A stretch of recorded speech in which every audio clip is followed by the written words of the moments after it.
राज्यातील 10वीचा निकाल काल जाहीर झाला।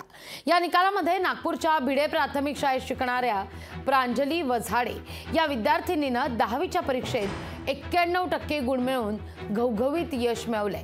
प्रांजली तिनं 3 महिन्याची असताना तिच्या वडिलांनी आत्महत्या केलेली होती।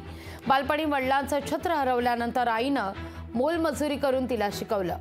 कोणताही क्लास न लावता प्रांजलीनं हे यश प्राप्त केलेले आहे। या सगळ्याचा आढावा घेतला आमचे प्रतिनिधी ज्ञानेश्वर पवार यांनी।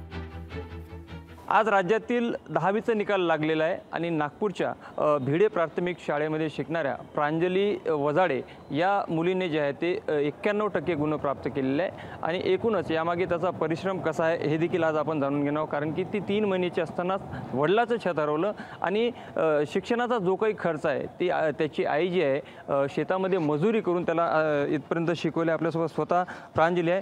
प्रांजली, काय सांगशील? आज 91% गुण मिळाले, अगदी गरिबीवर मात करून त्याचबरोबर 3 महिने असताना वडिलाचं छत हरवलं होतं। काय सांगशील, कशा पद्धतीने अभ्यास केला? मला तसं मी पहिले कधीच मी ट्यूशन क्लासेस वगैरे लावलेले नाही आहेत।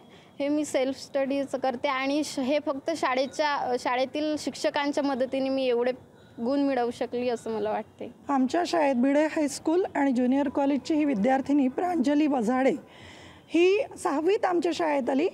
जसा हिरा आपण शोधून काढतो तसं आम्ही तिला सगळ्या वेगवेगळ्या स्पर्धांमध्ये, शाळेत विज्ञान प्रदर्शन असो, डिबेट कॉम्पिटिशन असो, निबंध स्पर्धा असो, अभ्यासाची स्पर्धा असो, सगळ्या याच्यात प्रांजलीनी अतिशय चांगलं यश संपादित केलं। नंतर करोना काळातसुद्धा तिने अभ्यास सोडला नाही आणि यानंतर आम्हाला माहिती होतं की आमच्या शाळेतल्या सगळ्या शिक्षकांना माहिती होतं की हिला ट्यूशन्स नाही आहे, ही फक्त शाळेच्या भरोशावरच अभ्यास करून पुढे जाणार आहे। तर शाळेच्या शिक्षकांनी तिला अतिशय मोलाचं असं मार्गदर्शन केलं आणि आज नागपूरमध्ये अनेक प्रकारची सुविधा मिळाल्यानंतर मुलांनी मिळालेले 90% आणि माझ्या मुलीनी तिला कुठलीही सुविधा नसताना केवळ शाळेच्या मार्गदर्शनामुळे मिळालेले 91% हे तिच्यासाठी आमच्यासाठी अतिशय मोलाचे आहे। लोकशाही मराठीकरता मी ज्ञानेश्वर पवार, नागपूर।